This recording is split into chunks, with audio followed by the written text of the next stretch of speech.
পটল চিংড়ি বানানোর জন্য প্রথমে পটলটাকে ছাড়িয়ে কেটে নেওয়া হলো, আর এদিকে আলু ছাড়িয়ে কাটা হয়ে গেছে। আর পটল চিংড়ির জন্য চিংড়ি মাছ কেটে ধুয়ে রাখা আছে। এবার কড়াইটা গ্যাসে বসিয়ে দেওয়া হয়েছে যাতে কড়াইটা গরম হতে পারে। আর এদিকে চিংড়ি মাছের লবণ হলুদ দিয়ে মাখানো চলছে, চিংড়ি মাছ ভাজা হবে।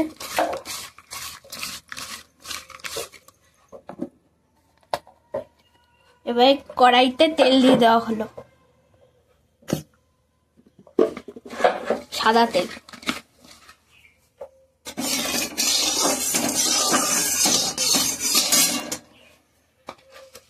চিংড়ি মাছগুলো ছেড়ে দেওয়া হলো, চিংড়ি মাছ ভাজা হবে।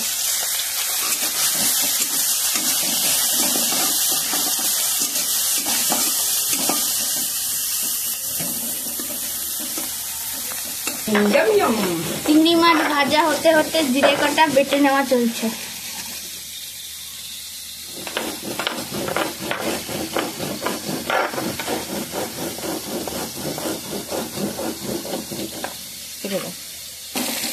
চিংড়ি মাছ এখন ভাজা হয়ে গেছে, এবার তুলে নেওয়া হবে।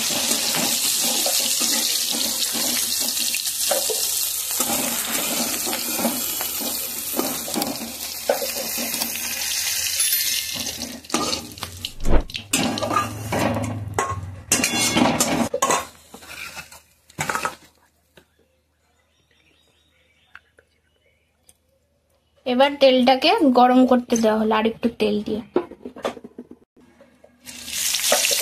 তেলের মধ্যে গরম হয়ে গেছে, এবার দেওয়া হলো জিরে।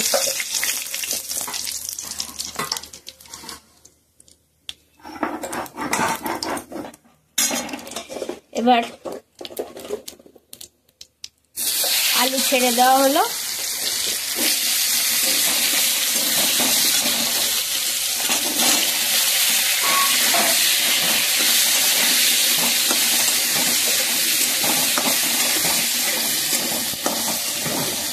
এবার আস্তে আস্তে আলু ভাজা হবে, এর মধ্যে দিয়ে দিতে হবে স্বাদ মতো লবণ এবং হলুদ।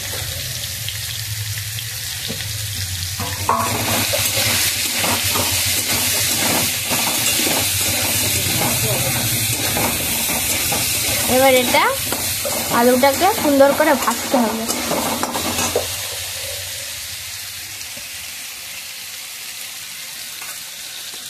এর মধ্যে দিয়ে দিতে হবে সেই কাটা পটল এবং এটাকেও ভাজতে হবে সুন্দর করে।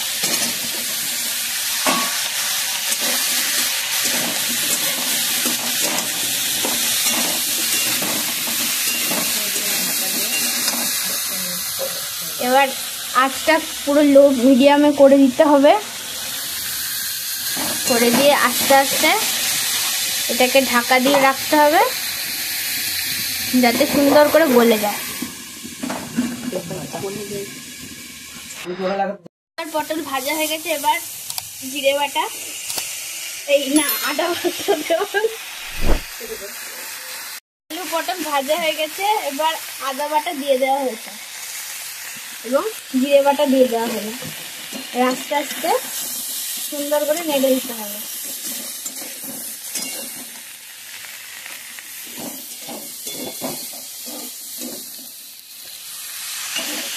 একটু মশলাটা যাতে পুড়ে না যায় তার জন্য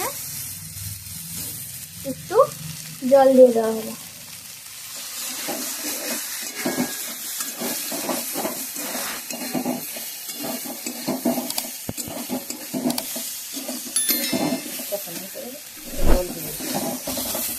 ভালো করে এভাবে কষিয়ে নিতে হবে, কষিয়ে নেওয়ার পর জল দিয়ে দিতে হবে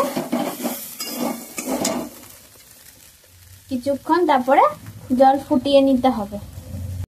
পটল কষানো হয়ে গেছে, এরপরে এখানে জল দিয়ে দিতে হবে।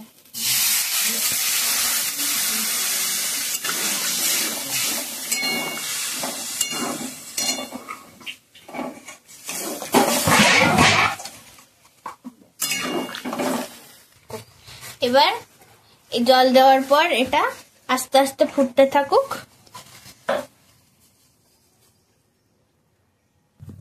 এবার এক এক করে এর মধ্যে লঙ্কা কেটে দিয়ে দিতে হবে।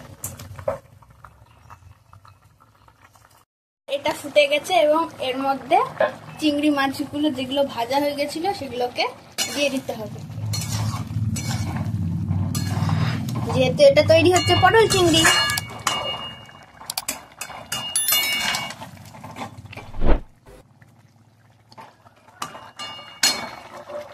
আর এই তরকারিটাকে গ্রেভি করার জন্য এর ভেতরকার যে আলু ছিল সেগুলোকে কয়েকটা স্ম্যাশ করে দিতে হবে,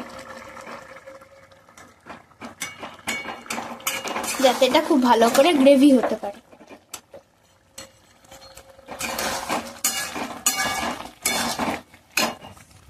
রেডি হয়ে গেছে আমাদের পটল চিংড়ি। দেখতেও খুব ইয়াম্মি লাগছে, খেতে তো আরো সুস্বাদু হবেই।